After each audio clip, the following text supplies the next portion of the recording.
Hello friend, स्वागत है आपका अपने यूट्यूब चैनल मिशन रोजगार एकेडमी में।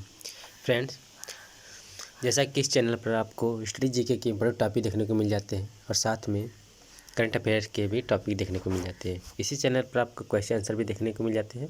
तो चलिए फ्रेंड्स, आपके एग्ज़ाम के लिए जो भी चीज़ हम इम्पॉर्टेंट है हम उसको इस वीडियो पर इस चैनल पर लेके आते रहेंगे।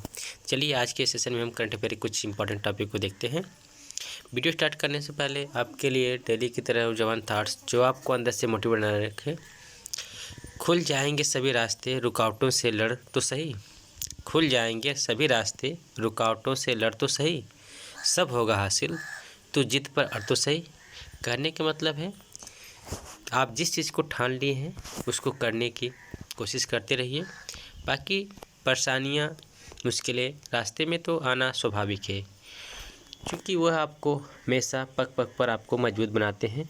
अगर रास्ते पर आपको कठिनाइयाँ आ रही हैं, परेशानियाँ आ रही हैं, तो उससे घबराइए मत, उनका डटकर सामना कीजिए। चलिए इसी के साथ स्टार्ट करते सेशन की। आज हम बात करेंगे हाल ही में एलएसी के पास भारत अमेरिका के सैन्य अभ्यास का चीन द्वारा किया गया विरोध। इसके बारे में हम देखेंगे क्यों चीन द्वारा इसका विरोध किया जा रहा है। सबसे पहले हम एलएसी की बात चर्चा कर लेते हैं कि एलएसी क्या है। यह आप भारत के मैप में उत्तर में देखते हैं, जम्मू कश्मीर का जो एरिया है यह एलएसी वाला है, अक्साई चीन है। और ये वाला जो है आपका दिख रहा है एलओसी, लाइन ऑफ कंट्रोल, और एलएसी जो है लाइन ऑफ एक्चुअल करंट। ठीक है, ये आपका सीमा है। एलएसी ये वाला है, अक्साई चीन वाला, और ये वाला एलओसी है। इसी पर हम बात करेंगे। सबसे पहले हम देखेंगे चर्चा में क्यों है यह। तो हाल ही में चीन ने विवादित चीन भारत सीमा के पास भारत और अमेरिका के मध्य होने वाले सैन्य अभ्यास का विरोध करते हुए कहा कि यह द्विपक्षीय सीमा विवाद में बाह्य हस्तक्षेप है। हालांकि इस अभ्यास की अभी आधिकारिक पुष्टि नहीं हुई है। अनुमान है कि दोनों देश अक्टूबर 2022 में उत्तराखंड के औली में वास्तविक नियंत्रण रेखा अर्थात line of actual control LAC से लगभग 100 किलोमीटर दूर युद्ध अभ्यास के 18वें संस्करण में भाग लेंगे। चीन द्वारा विरोध का कारण क्या है उसके बारे में हम देखते हैं। चीन का मानना है कि दोनों देश इस बात पर सहमत हुए थे कि दोनों देशों के मध्य वास्तविक सीमा के पास कोई सैन्य अभ्यास आयोजित नहीं किया जाएगा।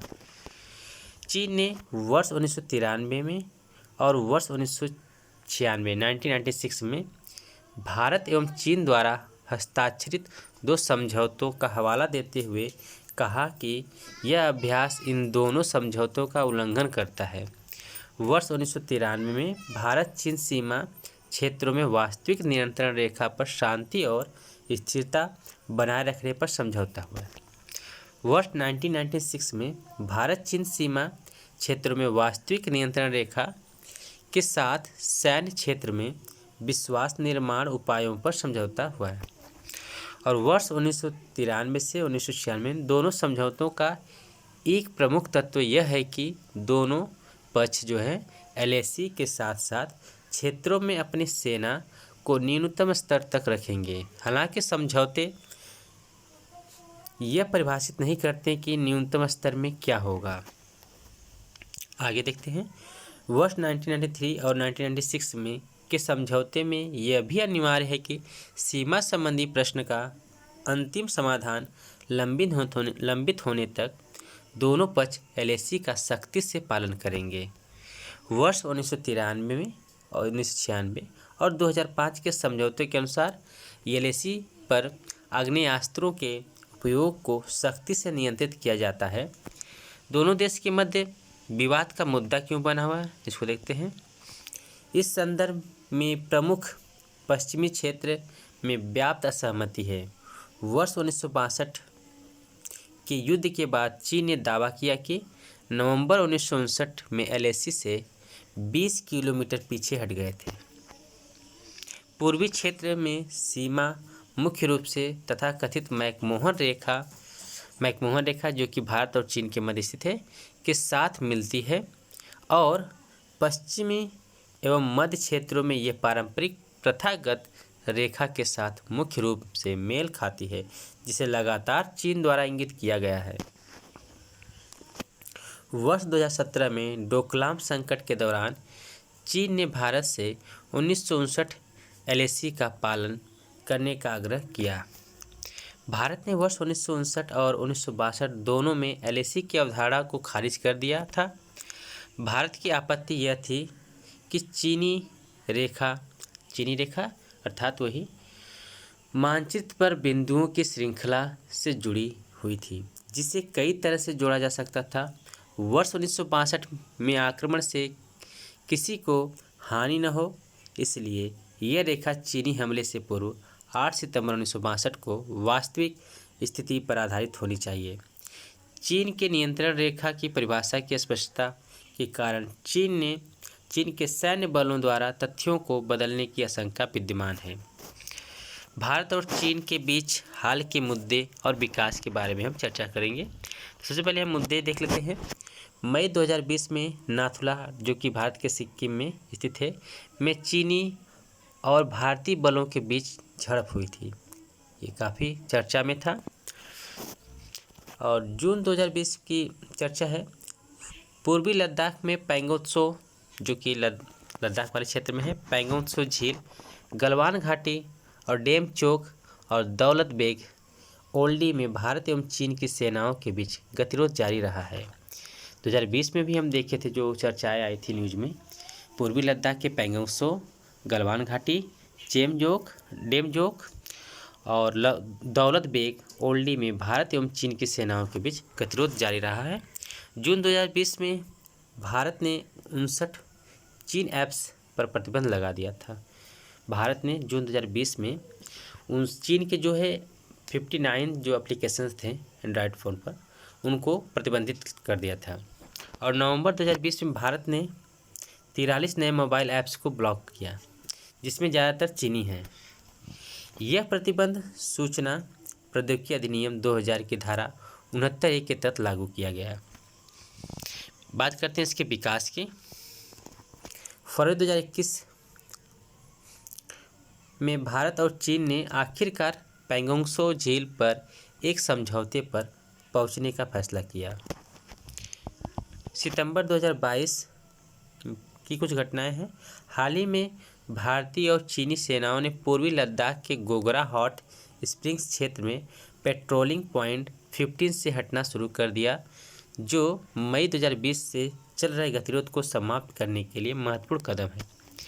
बात करते हैं वास्तविक नियंत्रण रेखा एलएसी के बारे में। उसके बारे में हम कुछ चर्चा देखते हैं। परिचय क्या है? तो वास्तविक नियंत्रण रेखा, जिसे हम लाइन ऑफ एक्चुअल कंट्रोल कहते हैं, एलएसी एक प्रकार की सीमांकन रेखा है जो भारत नियंत्रित क्षेत्र और चीन नियंत्रित क्षेत्र को एक दूसरे से अलग करती है। एलएसी जो है भारत और चीन को अलग करने वाली रेखा है।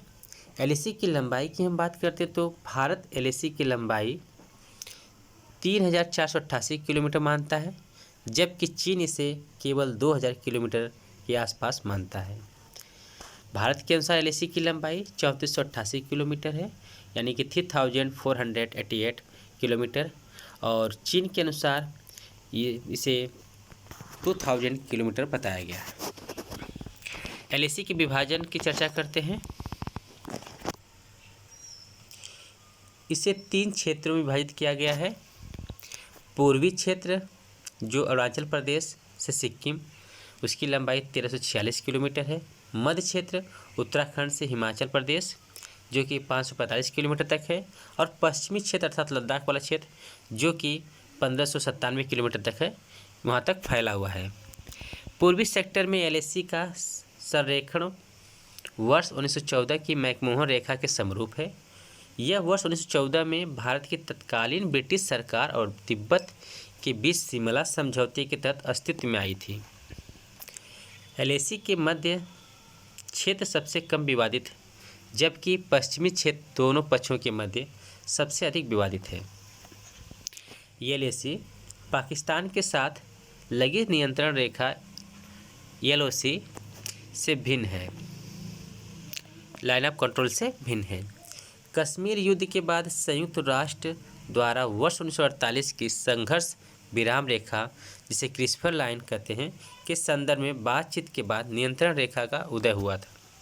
दोनों देशों के बीच शिमला समझौते के बाद वर्ष 1972 में लाइन ऑफ कंट्रोल को नामित कर इसे मानचित्र पर दर्शाया गया था।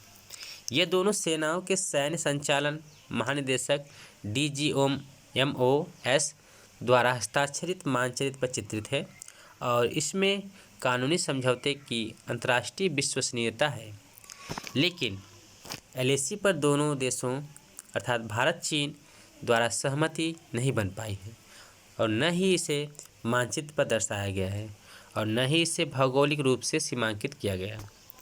आगे की राह में कुछ देखते हैं। दो बड़ी उभरती अर्थव्यवस्थाओं के रूप में चीन और भारत को एक दूसरे के साथ साथ विकास को आगे बढ़ाने, बाधा के बजाय साझेदारी के साथ आगे बढ़ने एवं एक दूसरे के खिलाफ दीवारें खड़ी करने के बजाय साझा प्रगति के लिए मिलकर काम करने की ज़रूरत है। जाहिर सी बात है, जब दोनों लोग विकास की ओर अग्रसर हैं तो उन लोग को इधर इन सब विवाद में फंसने से अच्छा है कि उनको समझौता कर लेना चाहिए और आगे की तरफ ध्यान देना चाहिए।